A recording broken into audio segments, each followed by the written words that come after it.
Bonjour à tous, bonjour à toutes. Aujourd'hui, j'ai envie d'en parler, d'aborder un sujet qui est un peu très sensible. Je veux parler de la santé mentale des footballeurs.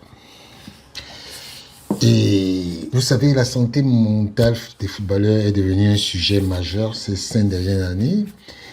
La pression et l'exposition médiatique et l'instabilité du métier pèsent lourd.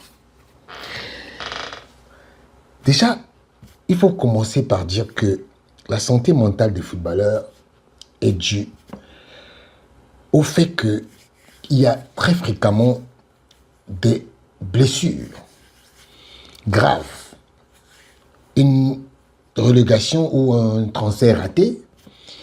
Des joueurs comme André Iniesta, Dele Alli et Megan Rapinoe ont parlé publiquement de cette situation. Dernièrement, il y a aussi Steve Mandanda qui, lui, il a parlé de sa santé mentale, mais après sa carrière, quand il a pris la retraite.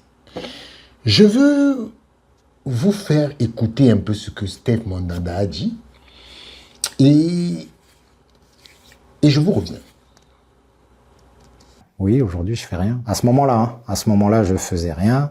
J'avais pas d'activité, j'avais pas de travail et je le vivais mal. Peu importe la vie que tu as, peu importe les moyens que tu as, tu restes humain et tu as le droit de vivre et de ressentir ces émotions-là. Et moi, à ce moment-là, c'est ce que je ressentais. Je ressentais un vide, je ressentais que je servais à rien, entre guillemets. On jouait, on rigolait, faut que j'y aille parce qu'il faut que je bosse. Et toi, qu'est-ce que tu fais?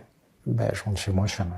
Et ça a été aussi derrière une autre réalité, d'où je suis chômeur, parce que justement, je me retrouve à France Travail ce jour-là, et je sais que cette phrase-là je la sors après ce rendez-vous avec France Travail, parce que ouais, je suis retraité, je suis chômeur, je fais rien. Ça a été un deuxième coup derrière la tête ce moment-là, parce que ça me rappelait en fait à ce que je faisais à ce moment-là, c'est-à-dire rien. Même si j'avais commencé à le préparer avant, je suis pas certain que j'aurais pas eu cette période cette période difficile. T'as un peu hésité sur cette période de... Est-ce qu'on peut parler de période de dépression? On peut, mais c'est pareil, c'est un mot aussi qui est difficile en fait à employer parce que ça amène beaucoup de jugement. C'est un mot qui est fort. Il y a des gens qui souffrent et qui ont perdu la vie pour ça. Donc, pour ces raisons-là, que c'est délicat de l'employer. Mais malgré tout, je pense que j'étais en dépression, oui. Voilà. Vous avez vu un peu ce que a subi Steve Mandanda un an après qu'il ait arrêté le football. Ça, c'est le cas d'un footballeur qui n'est plus en activité et qui cherche à avoir de nouveaux défis. C'est-à-dire qu'un footballeur qui ne sait pas, qui n'a pas préparé sa retraite. Quand dire préparer sa retraite, ça veut dire que après sa retraite, il va faire telle chose, il va faire telle chose. Comme vous voyez un peu aujourd'hui Aurélien Tchouaméni, qui, malgré qu'il est dans sa carrière, il a quand même des petites activités hors football qui lui permettent de comprendre qu'après sa carrière, il peut rentrer dans les médias, il peut avoir son propre média. Je pense que quand vous regardez un peu ce qui se passe, c'est normal pour Aurélien Tchouaméni. Mais maintenant, j'ai fait une interview récemment avec un ancien footballeur qui s'appelle Yacine Djibour, qui nous a parlé de la santé mentale d'un footballeur en activité. Je vais vous faire écouter un extrait de cet entretien que vous pouvez retrouver sur YouTube, Sport News Africa, vous allez voir, vous allez taper Issam Djibour, il va un peu vous raconter comment les footballeurs se sentent. Donc, écoutez un extrait de cette petit entretien que j'ai eu avec Yacine Djibour et vous allez écouter un peu ce que représente la santé mentale d'un footballeur. Ton passage dans tous ces clubs-là, est-ce qu'il était possible pour un jeune joueur de dire « je vais pas bien » ? Non. Non, c'est pas possible. Et ça, c'est un grand sujet. Je trouve que ta question, elle est très très juste. Non, il n'y a pas la place, il faut vraiment le dire. C'est vraiment ce que j'ai dit tout à l'heure, cette posture un peu toute puissante qui voudrait comme rassurer tout le monde, mais à l'intérieur, moi je peux vraiment vous partager ça. Encore une fois, je ne vais pas partager de nom, mais quand on est dans le vestiaire, on se fréquente tous, on est tout le temps toujours ensemble, toute la semaine. C'est seulement on n'est pas ensemble, c'est le soir, on est ensemble. La seconde famille. Voilà. Donc moi j'ai observé vraiment des coéquipiers dans des états psychiques complexes, mais ils le cachaient. Ah oui. Ils le cachaient et dans leur vie extra-sportive, il y avait vraiment des choses très très complexes. Et par rapport à leur potentiel, ça venait comme freiner, si tu veux, ça. Voilà. Mais il était certainement pas question de dire je vais pas bien. Exactement. C'était comme C'est impensable. c'est impensable. C'est comme se relayer tout seul au banc de touche. Ouais. Mais on le voit aujourd'hui, là. Il y en a pas mal qui commencent à parler, là, ces dernières semaines, ces derniers mois. Il y a Thauvin qui a parlé de ça. Il y a Varane, il y a Araujo, qui a lui carrément mis un peu une pause, là, dans sa carrière au Barça. Titi qui en a parlé. Évidemment que c'est une réalité. C'est une réalité. Ça existe. Qu'est-ce qu'on en fait aujourd'hui ? C'est important, ça. Mais oui, ça n'a pas sa place, vraiment, de le dire. Pour continuer l'aspect santé mentale, est-ce que toi, personnellement, tu as justement vécu des périodes où il y avait de l'anxiété, la déprime, sans pouvoir parler forcément à quelqu'un et au global, en fait, comment ça se vit quand tu es seul? Bien sûr, je l'ai vécu. Ouais, je l'ai vécu avant commencer à être accompagné, donc quand j'étais à Montpellier. Mais avant ça, bah, on se débrouille, on tricote. J'ai envie de dire, est-ce qu'il y a... Bon, moi, il y avait quand même mon père qui était là, donc, mais vous voyez, très clairement, l'entourage proche, les parents, ça peut pas être le rôle, en fait, parce qu'il y a de l'affect. Donc, à partir du moment où il y a de l'affect, c'est pas aidant, et c'est pas structurant, si tu veux. Il peut y avoir des mots rassurants, bien sûr, mais pour un vrai endroit où on dépose vraiment, où on travaille l'aspect mental, ça peut pas se faire avec quelqu'un qui est proche, même un agent. Un agent, c'est pas son métier, ça. Il fait des choses très très bien, mais c'est un métier, voilà, ça. Et quand on n'a pas ça autour de soi, bah, on se débrouille, on fait avec ce qu'il y a, soit seul, soit on garde pour soi, soit on se réfugie dans quelque chose, soit bah, on pleure un peu seul, là, genre il y en a plein qui pleurent chez eux, là. Ça arrive aux footballeurs. Bien sûr, bien sûr, bien sûr. Et dis-moi, c'est quoi l'accompagnement dans les grands clubs aujourd'hui ? PSG, Lyon, Marseille, Barça. C'est quoi concrètement l'accompagnement ?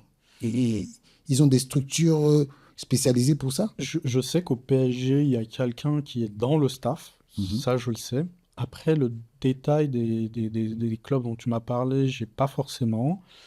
Je sais que moi, il s'agissait, il y a 3-4 ans que j'intègre le centre de formation de l'OM par le biais de Nasser Largué, voilà, qui est quelqu'un que j'apprécie beaucoup. Je passe le bonjour s'il écoute. Suite à ça, il a eu une grosse offre en Arabie Saoudite, là où il est toujours. Lui, il souhaitait que j'intègre et de créer tout un espace de préparation mentale, d'accueil, de coaching, etc. Ça s'est pas fait. Après, les autres structures, je sais pas. J'ai parlé avec certains clubs dernièrement. Ce que j'observe, c'est que des clubs de Ligue 1, d'accord. C'est quelque chose qui est regardé, mais un peu de loin. Il y a comme une distance, en fait. C'est-à-dire que ce qui peut revenir, c'est les équipes changent beaucoup dans la direction, il y a des projets qui changent, donc de regarder l'aspect mental des joueurs, c'est pas vraiment une priorité là. Voilà. C'est regardé quand même, mais il n'y a pas une vraie stratégie, il n'y a pas quelque chose de de structurer. Ouais, de structurer. C'est plutôt moi, les joueurs que j'accompagne, c'est plutôt en individuel et c'est pas le club. Moi, mon client, c'est le joueur. Vous avez vu, il vous a bien expliqué que parfois dans les clubs, c'est difficile de dire que ça ne va pas. Et vous savez, la santé mentale, c'est quelque chose dans la vie, les gens, parce que vous voyez, on dit souvent, ouais, ce gars, il a la dépression. La dépression, c'est une maladie, hein. C'est une maladie. Et vous vous souvenez qu'Kylian Mbappé avait dit, oh non, la dépression, c'est pas quelque chose qu'il faut prendre à la légère. Et vous savez, quand on dit souvent que la dépression, c'est quand même le burn-out. Quand on dit le burn-out, c'est comment je vais dire ça? C'est un trouble.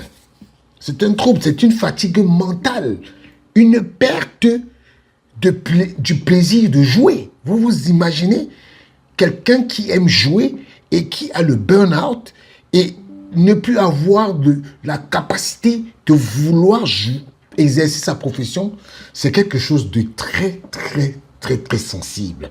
Et franchement, je veux vous dire, par exemple, que les causes principales du burn-out dans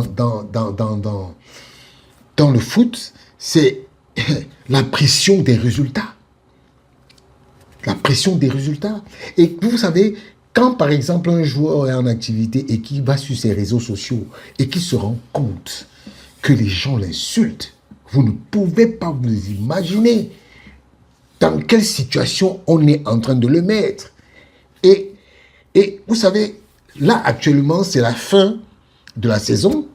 Il y a des incertitudes au niveau contractuel. Parfois, les joueurs sont prêtés, sont transférés et ils ont des blessures. Et quand ils ont des blessures, ils ont la peur de ne plus revenir au haut niveau. Donc, vraiment, vous savez, moi, quand j'ai écouté Steph Mandanda, ça m'a évoqué quelque chose de très intéressant. La santé mentale des footballeurs est très importante au niveau... Parce que vous savez, il faut avoir des psychologues dans le sport. Et c'est une niche, parce que Yacine Djebou, justement, est un psychologue du sport. Il est capable de gérer les émotions des joueurs. Parce que vous savez, gérer les émotions pendant une victoire, c'est différent de gérer une émotion pendant des défaites. Et quand vous êtes dans une phase où il y a des défaites, c'est plus difficile de remonter la pente. Mais quand vous êtes dans une phase où il y a des victoires, c'est franchement très intéressant parce qu'il faut savoir que même la FIFPro, qui normalement doit mettre des programmes pour la sensibilisation des joueurs, ils l'ont fait, mais vraiment, ce n'est pas évident pour eux. Parce qu'ils n'ont pas